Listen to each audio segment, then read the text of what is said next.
2026년 2월 25일 수요일 마태복음 17장 14절에서부터 27절까지의 말씀. 크신 하나님을 바라보는 믿음이라는 제목으로 하나님 말씀 전하겠습니다. 믿음은 단순히 문제를 해결하기 위한 종교적 수단이 아닙니다. 성경이 말하는 믿음은 하나님이 어떤 분이신지를 알고 그분을 전적으로 신뢰하며 살아가는 삶의 태도입니다. 오늘 본문은 산 위에서 영광을 보았던 제자들이 산 아래 현실 속에서 다시 실패하는 장면으로 시작합니다. 이 실패를 통해 예수님은 제자들에게 참된 믿음이 무엇이며 하나님의 자녀로 산다는 것이 어떤 삶인지를 분명히 가르쳐 주십니다. 믿음은 크기의 문제가 아니라 신뢰의 대상에 관한 문제임을 먼저 가르쳐 주고 계시죠. 우리 17절 말씀입니다.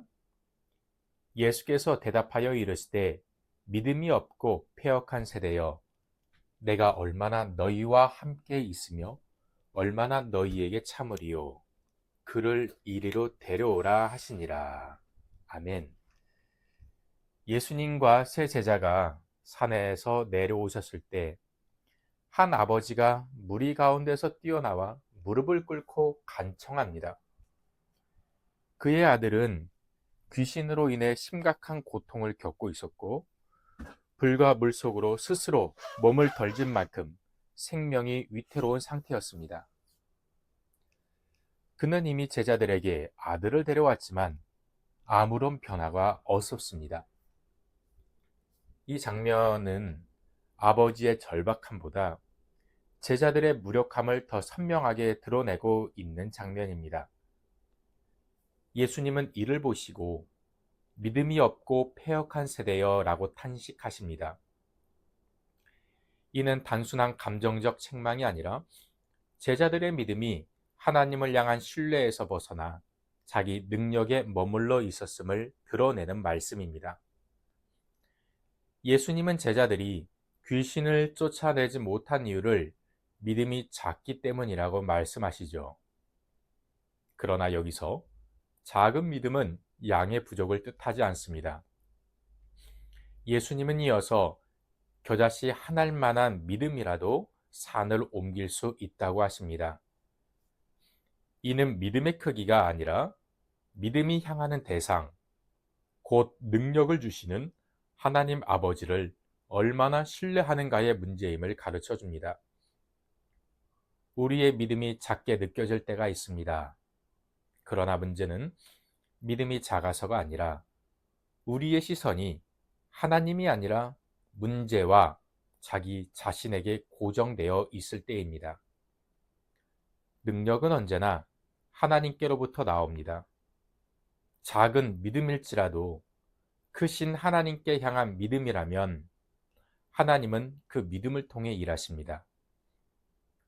오늘도 우리의 시선을 문제보다 크신 하나님께로 돌리며 살아가기를 소망합니다. 둘째로, 십자가와 부활을 함께 바라보는 믿음이 참된 믿음임을 알려주십니다. 22절로 23절입니다. 갈릴리에 모일 때에 예수께서 제자들에게 이르시되 인자가 장차 사람들의 손에 넘겨져 죽임을 당하고 제3일에 살아나리라 하시니 제자들이 매우 근심하더라. 이 사건 이후 갈릴리에 모였을 때에 예수님은 다시 한번 제자들에게 자신의 죽음과 부활을 예고하십니다. 인자가 사람들의 손에 넘겨져 죽임을 당하고 제3일에 살아나리라. 여기서 넘겨진다는 표현은 우연한 사건이나 비극적 사고가 아니라 하나님의 구원 계획 안에서 필연적으로 이루어질 사건임을 의미합니다. 그러나 제자들은 이 말씀을 듣고 심히 근심하십니다. 그들의 마음에는 죽임을 당한다는 말만 크게 남았고 제3일에 살아난다는 약속은 들리지 않았기 때문입니다. 이는 제자들이 여전히 메시아를 영광과 승리의 관점으로만 이해하고 있었음을 보여줍니다. 성도 여러분, 우리도 이 제자들의 모습과 다르지 않습니다. 현실의 고난과 손실, 두려운 소식에는 민감하지만 부활의 약속과 하나님의 완성된 계획에는 쉽게 마음을 두지 못합니다. 그러나 성경이 말하는 믿음은 십자가와 부활을 분리하지 않습니다. 십자가는 끝이 아니라 부활로 가는 길이며, 고난은 하나님의 계획을 무너뜨리는 장애물이 아니라 그 계획을 성취하는 통로입니다. 참된 믿음은 고난을 부정하지 않습니다. 그러나 고난을 절대화하지도 않습니다. 십자가의 현실을 정직하게 바라보되 그 너머에 있는 부활의 소망을 동시에 붙드는 것이 성숙한 제자의 믿음입니다. 이 믿음 위에 설 때 우리는 고난 중에도 무너지지 않고 소망 가운데 살아갈 수 있습니다.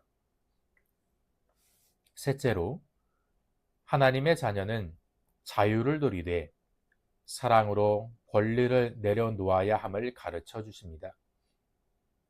27절입니다.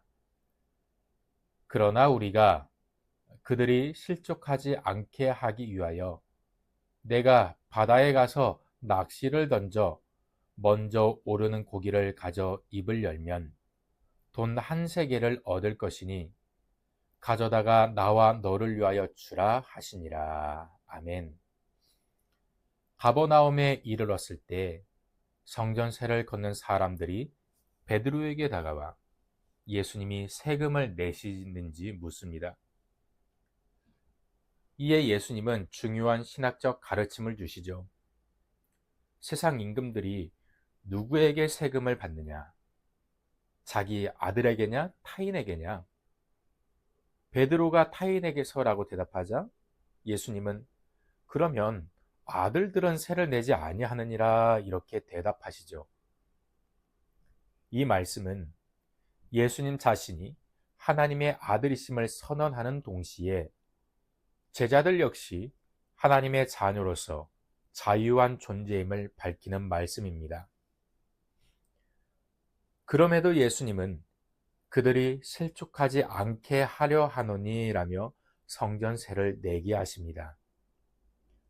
그리고 물고기의 입에서 나온 돈으로 필요한 것을 채우게 하십니다. 여기에는 깊은 제자도 신학이 담겨 있습니다. 하나님의 자녀는 자유롭습니다. 그러나 그 자유는 나의 주장이나 권리의 과시로 드러나지 않습니다. 참된 자유는 사랑 안에서 자신을 제한할 줄 아는 능력으로 나타납니다. 예수님은 하나님의 아들로서 마땅히 누릴 수 있는 권리를 기꺼이 내려놓으심으로 다른 이들을 배려하는 사랑의 길을 선택하셨습니다. 우리도 하나님의 자녀로서 자유를 누리죠. 그러나 그 자유는 내 마음대로 사는 자유가 아니라 사랑으로 섬길 수 있는 자유입니다. 공동체의 평화를 위해, 연약한 이들을 위해 기꺼이 내려놓을 수 있을 때 세상은 우리의 삶을 통해 하나님 아버지의 성품을 보게 됩니다. 말씀을 맺겠습니다. 오늘 본문은 연약한 제자들의 실패를 통해 하나님의 자녀로 살아가는 믿음의 본질을 가르쳐 줍니다. 믿음은 자기 능력을 신뢰하는 태도가 아니라 크신 하나님을 신뢰하는 관계입니다. 참된 믿음은 십자가와 부활을 함께 바라보며 자유를 사랑으로 사용하는 삶에서 드러납니다. 우리의 삶에는 여전히 고쳐지지 않는 문제와 이해할 수 없는 고난이 있죠. 그러나 크신 하나님을 신뢰하는 믿음으로 서고 십자가와 부활의 시선을 잃지 않으며 자녀의 자유를 사랑으로 살아낼 때 하나님은 우리를 통해 산을 옮기시고 사람을 살리시며 교회를 세워가실 것입니다. 이 부르심 앞에 겸손히 순종하는 우리 믿음의 원일의 가족들이 되시길 주님의 이름으로 축복합니다. 기도하겠습니다. 하나님 감사합니다. 오늘 우리에게 하나님을 바라보는 믿음을 선물로 주시고 내 삶의 자리에서 여러 문제들을 보는 것이 아니라 오직 주님을 바라볼 수 있도록 가르쳐 주시니 감사합니다. 성령님, 내 눈을 들어 창조의 주이시오 사망 권세를 깨뜨리시고 부활하사 우리에게 영원한 생명을 허락하여 주신 주님을 온전히 바라보게 하여 주시옵소서. 근심이 나를 이기는 것이 아니라 믿음과 찬양이, 기도가 그 어떤 어려움도 극복해낼 수 있도록 인도하여 주시옵소서. 믿음 위에 서게 하여 주시며 고난 중에 무너지지 않고 소망 가운데 살아가게 하여 주옵시며 하나님이 주신 믿음의 자유로서 다른 이들을 아름답게 섬길 수 있도록 하여 주시옵소서. 나를 위해 사는 믿음이 아니라 섬기고 공동체의 평화를 위하여서 연약한 이들을 위하여 기꺼이 나의 기득권을 내려놓을 수 있는 넉넉한 신앙인으로 살아가게 하여 주시옵소서. 이 하루 살아갈 때에 오직 부르심 앞에 순종하는 믿음의 성도가 되게 하여 주시옵소서. 모든 영광 하나님께 올려드리며 생명 되신 예수님의 이름으로 기도합니다. 아멘.